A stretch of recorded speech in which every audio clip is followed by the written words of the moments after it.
Chào các bạn.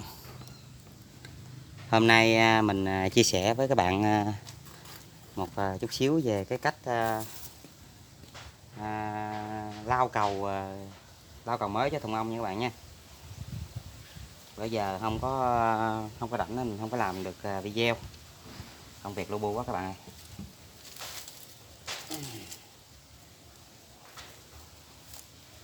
Đây, đàn ong này mình vừa kiểm tra nó xây lưỡi mèo, cơi lưỡi mèo lên đây nè các bạn nha.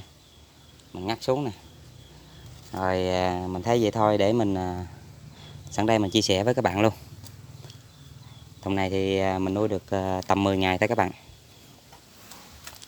Thì tất nhiên 10 ngày thì không thể có 3 cầu như vậy. 2 cầu to, còn cái cầu này thì mới rồi. Mình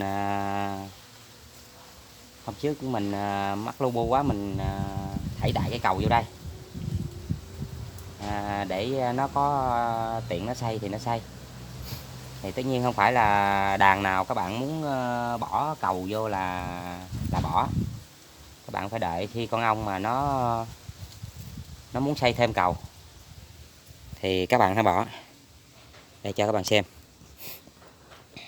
Để mình lấy ra. Đây. Nói chung là ong nó cũng khá dư rồi. 2 cầu nó đã khá dư rồi các bạn à. Nó dư số quân nó muốn xây thêm. Thì do cái 2 cầu này thì hôm trước mình viện cho nó.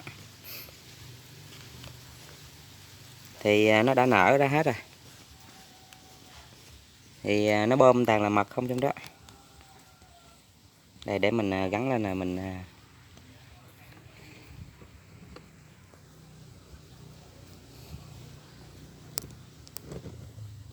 đây để mình lấy cái cầu mới để cho các bạn xem. Khi các bạn lau cầu thì các bạn phải có lưu ý một số yếu tố để mình không vướng phải những trường hợp thất bại.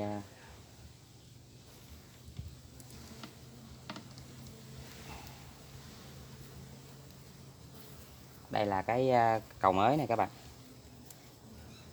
Mấy con mình hôm trước mình băng đại vô cho nó bám thôi.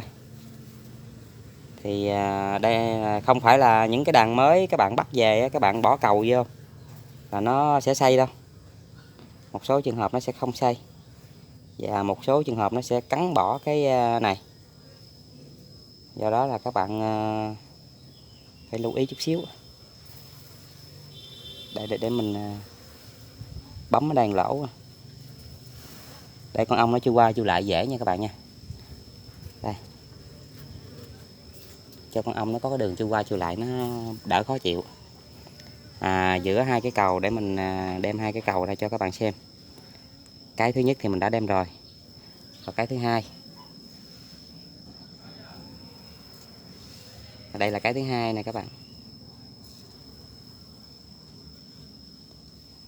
Thì nếu như các bạn muốn lau cầu mà để cho ong nó dễ nhận thì và hiệu quả thì bước đầu tiên thì các bạn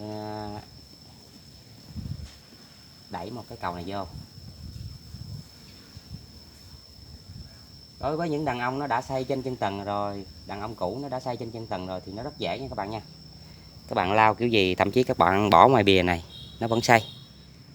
Nhưng mà đối với những đàn mà bắt từ cục điện về như cái đàn này nè thì đa số là nó sẽ không xây đâu. Chắc cũng có một số bạn thử rồi và cũng thắc mắc là tại sao mà bỏ vô nó không xây mà nó cắn bỏ. Thì đơn giản là nó sẽ không chấp nhận cái xây trên cái chân tầng này. Có những cái xưởng nó làm chân tầng không được đẹp, nó vẫn không xây. Là thứ nhất, thứ hai nữa là con ong nó cũng không có chịu xây trên chân tầng này. Nó chưa quen. Thì do đó là khi các bạn mà bỏ vô các bạn lưu ý các bạn đừng có nên bỏ ở phía ngoài cùng này. Thì nó đã không nhận xây trên cái này, các bạn bỏ ngoài cùng vô nó sẽ chật chội, nó sẽ bỏ đi luôn. Nó sẽ bỏ đàn nó đi, bỏ thùng nó đi. Là thứ nhất. Thứ hai nữa là các bạn chèn ở giữa như vậy.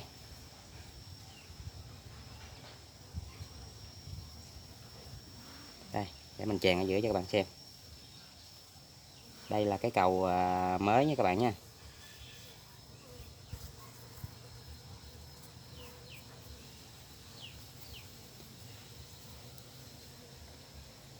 Và các bạn ép vô.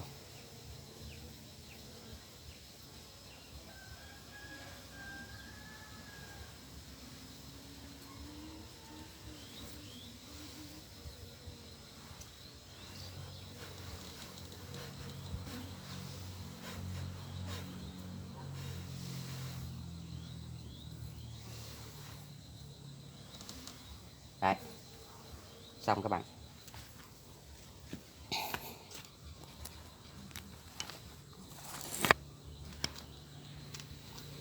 Đây là cái cầu này là cầu có chân tầng cầu mới nha các bạn nha. Các bạn muốn tập cho nó xây thì các bạn ép ở giữa gì cho mình. Nhưng mà hai cái bìa là phải cho nó bự. Rồi khi các bạn ép vô như vậy thì khi con ong nó sẽ khó chịu vì dướng díu đó, nó sẽ xây cả đồng thời, nó sẽ đàn ong mạnh nó sẽ xây một lúc hai mặt luôn nha các bạn nha. Thì nó sẽ xây rất nhanh. Đó là các bạn để trong vách đó, nó cũng xây, nhưng mà nó sẽ xây trước một mặt và nó xây mặt kia sau. Thì các bạn phải đảo ngược lại thì nó sẽ xây. Hoặc là các bạn để phía ngoài, nếu mà trường hợp nó xây thì nó cũng xây một mặt.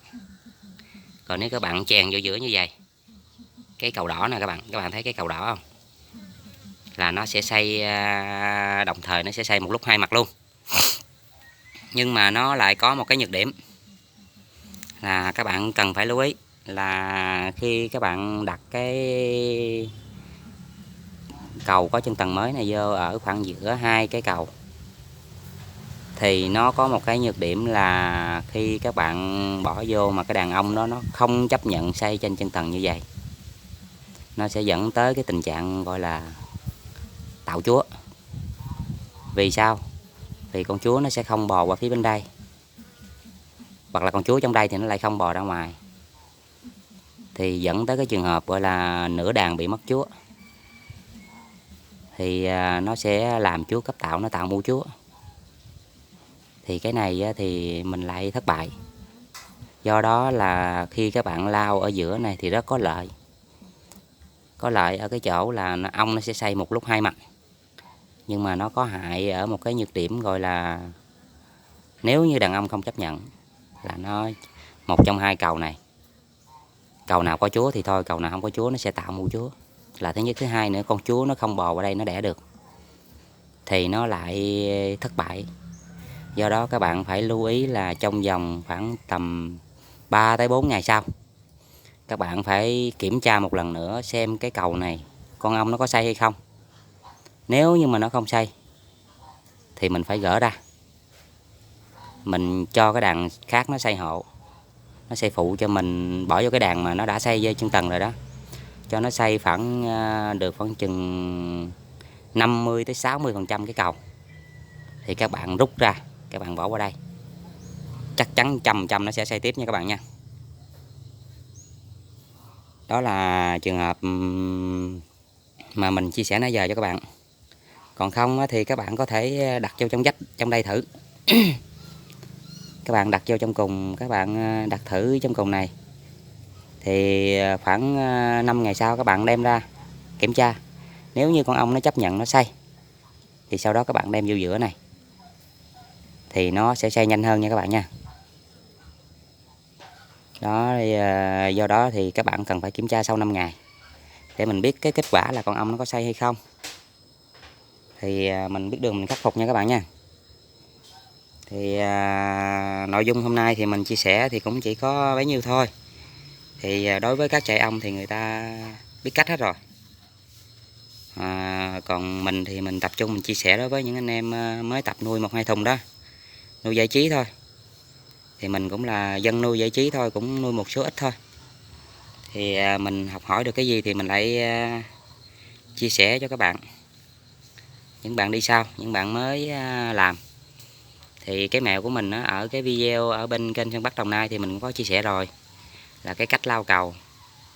Nhưng mà mình không có nói về cái khuyết điểm này, cái khuyết điểm mà để cái cầu ở phía giữa này, nó cũng là cái ưu điểm mà cũng là cái khuyết điểm. Nhưng mà các bạn phải kiểm tra nha các bạn nha. Sau 5 ngày nếu mà ong không xay thì các bạn phải lấy ra, chứ không được để luôn. Thì lấy ra là chắc chắn là cái đàn nó không nhận xay trên chân tầng, chưa quen. Thì do đó các bạn lại lấy ra, sắp 2 cầu khích lại cho chúa nó bò qua nó đẻ. Hoặc là các bạn đem cái cầu này cho đàn ong khác nó xay. Đàn ong mạnh nó đã xay rồi, đưa vô trong vòng 5 ngày sau nó xay nhấp nhem rồi, các bạn lại đem ra bỏ qua bên đây, ép vô giữa y như vậy, chắc chắn với các bạn nó sẽ xay nhanh. Rồi bây giờ tới đây xin tạm kết thúc nha các bạn nha. Chào các bạn.